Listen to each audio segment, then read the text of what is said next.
बच्चों, आज हम कक्षा 11 का व्यवसाय अध्ययन की किताब से अध्याय 1 जहाँ हम भाग व्यवसाय क्रियाओं का वर्गीकरण देख रहे हैं।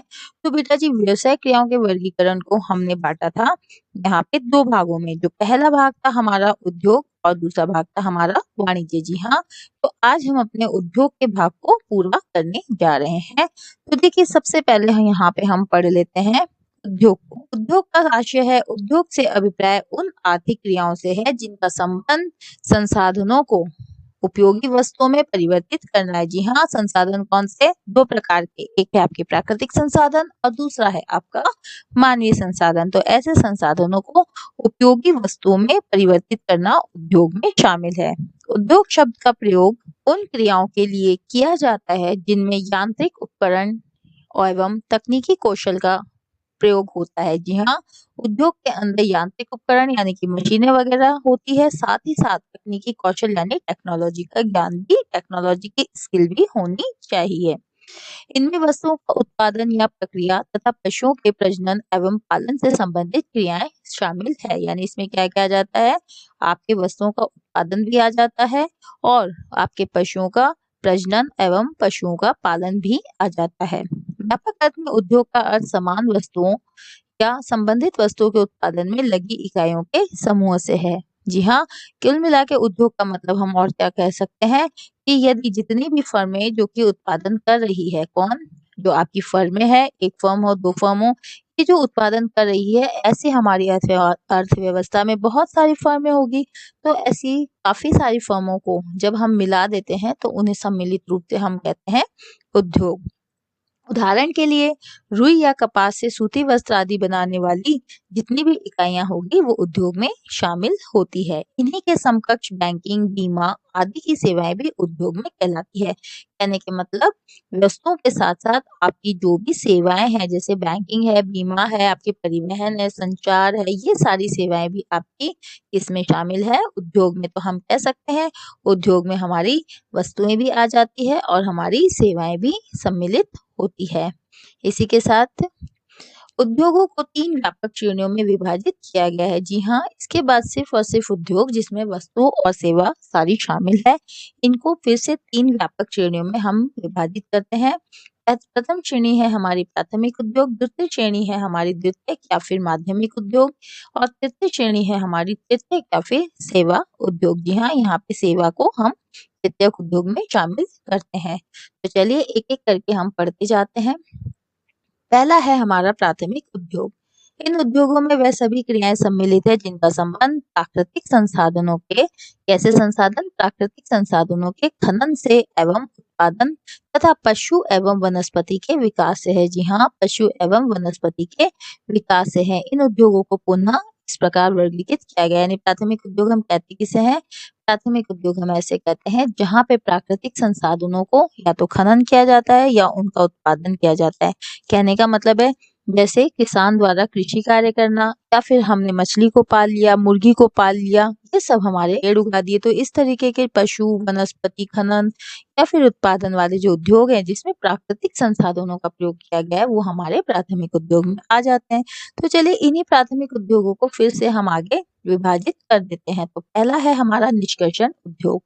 ये उद्योग उत्पादों को प्राकृतिक स्रोतों से निष्कर्षित करते हैं। यानी आपके जो प्राकृतिक स्रोत है, चाहे तो आपके जल ले लीजिए जिसमें आपकी झीलें आती है, समुद्र आता है, आपकी नदियां आ जाती है, उनमें जो मछली वगैरह या फिर आपके जितने भी जलीय जीव हैं वो पाए जाते हैं, वो सब उनको निष्कर्षित करना, उन्हें वहां से निकालना। या फिर आपकी भूमि ले लीजिए, क्योंकि भूमि भी प्राकृतिक स्रोत है, भूमि में से फसल उगाना या फिर पेड़ पौधे उगाना जिससे फल और हमें फूल प्राप्त हो, इन सभी को हम प्राकृतिक स्रोतों से क्या कर रहे हैं?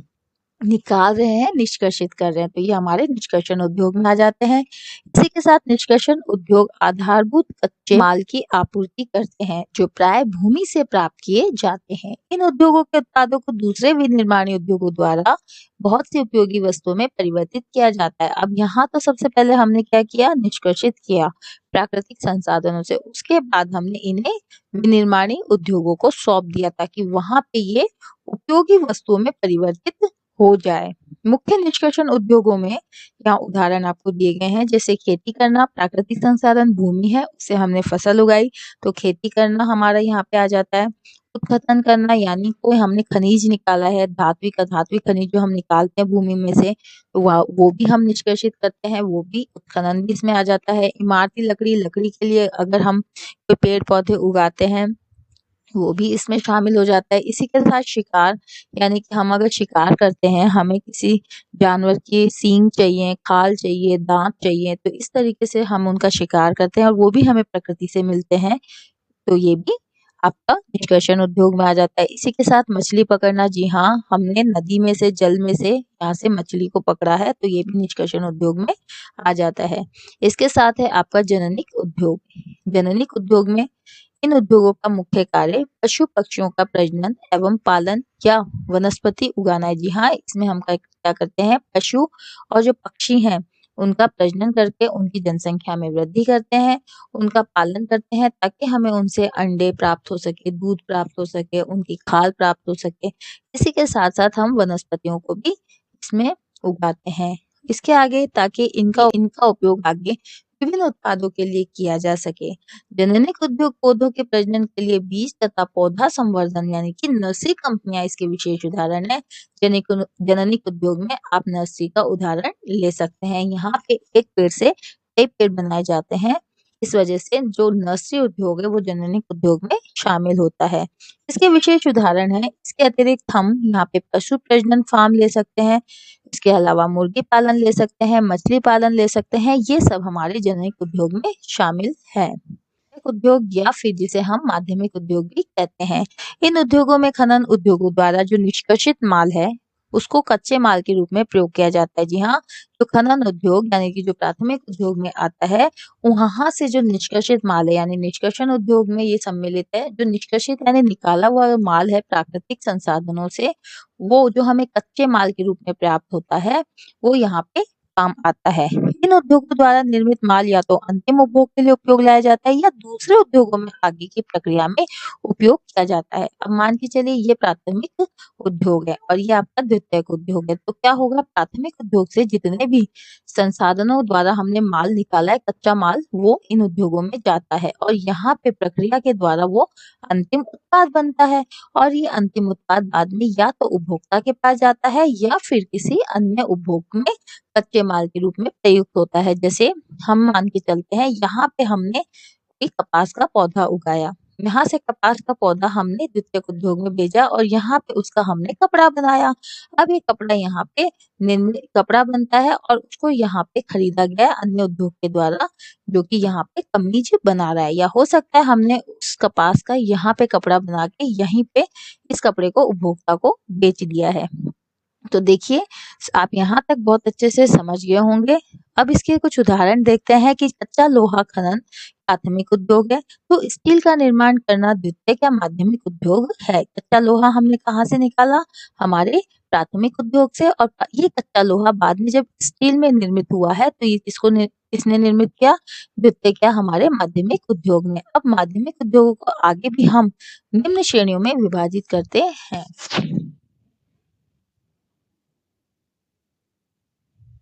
निर्माण उद्योग, इन उद्योगों द्वारा कच्चे माल को प्रक्रिया में लेकर उन्हें अधिक उपयोगी बनाया जाता है। विनिर्माण उद्योग में क्या होगा, जो उद्योग द्वारा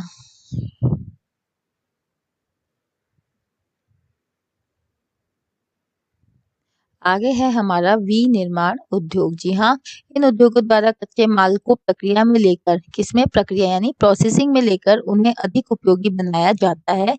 इस प्रकार ये प्रारूप उपयोगिता का सृजन करते हैं। ये उपयोगिता मतलब उपयोग में लाने वाली चीजें। ये उद्योग कच्चे माल से तैयार माल बनाते हैं जिनका हम उपयोग करते हैं। विनिर्माणी उद्योगों को उत्पादन प्रक्रिया के आधार पर पुनः 4 श्रेणियों में बांटा गया है। जी हाँ, सबसे पहली बात समझने की है कि विनिर्माण उद्योग इसका पार्ट है, ये आपके द्वितीयक उद्योग या फिर माध्यमिक उद्योग का भाग है। और माध्यमिक उद्योग या फिर द्वितीयक उद्योग का ये पहला पार्ट है विनिर्माण उद्योग, और इसे भी हमने पुनः वापिस से अन्य 4 श्रेणियों में बांटा गया है। और ये अन्य 4 श्रेणियों में जिसे हमने विनिर्माण उद्योग को बांटा है, उसमें पहला है हमारा विश्लेषणात्मक उद्योग।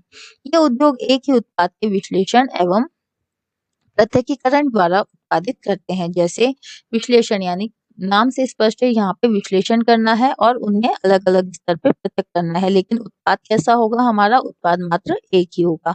तो यहाँ पे क्या हमें उदाहरण दिया हुआ है, जैसे तेल शोधक कारखाने। ये तेल शोधक कारखाने होते हैं, जब यहाँ से कच्चे माल के रूप में हमें कुछ पदार्थ प्राप्त होता है तो इनका विश्लेषण और पृथक्करण करके अलग अलग पदार्थ यहाँ पे बनाए जाते हैं। दूसरा है हमारा विनिर्माण उद्योग में कृत्रिम उद्योग। ये उद्योग विभिन्न संगठकों को एकत्रित करके प्रक्रिया द्वारा नए उत्पाद का रूप देते हैं। जी हाँ, यहाँ पे उदाहरण है सीमेंट उद्योग। यानी सीमेंट बनाने के लिए आपको बहुत से संगठकों का प्रयोग करना पड़ा होगा, जैसे चूना हो गया, लाइमस्टोन हो गया, आपके कंकड़ हो गए। इस तरीके से कुछ आपके रसायन हो गए। इन सबको मिलाकर, यानी इन विभिन्न संगठकों को मिलाकर एक नया उत्पाद बना दिया गया है, जिसको हमने सीमेंट का नाम दिया है। तीसरा है हमारा विनिर्माण उद्योग में प्रक्रियाई या फिर प्रक्रमणी उद्योग।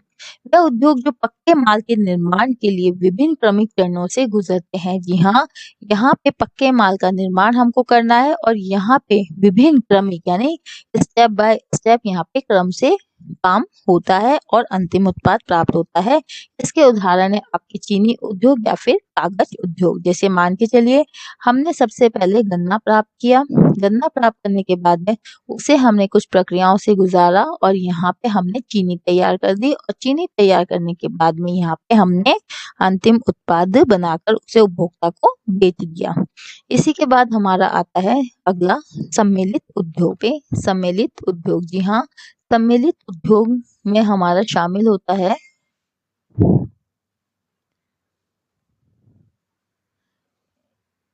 इसके बाद है हमारा सम्मिलित उद्योग, जो उद्योग एक नया उत्पाद तैयार करके विभिन्न पुर्जों को जोड़ते हैं। जी हाँ, एक नया उत्पाद तैयार करने के लिए विभिन्न बने बनाए पुर्जों को हमें जोड़ना है, जैसे टेलीविजन, कार या कंप्यूटर। यानी सम्मिलित उद्योग यानी असेंबल करना होता है हमको। यहाँ पे अलग अलग पुर्जों को लाकर एक आपको एक उत्पाद बनाना होता है, जो कि अंतिम उत्पाद बनता है, जैसे टेलीविजन, कार और कंप्यूटर।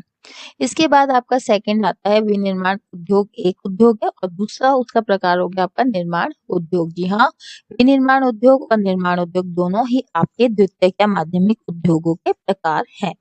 निर्माण उद्योग में ऐसे उद्योग भवन, बांध, पुल, सड़क, सुरंग तथा नहरों जैसे निर्माण में संलग्न रहते हैं।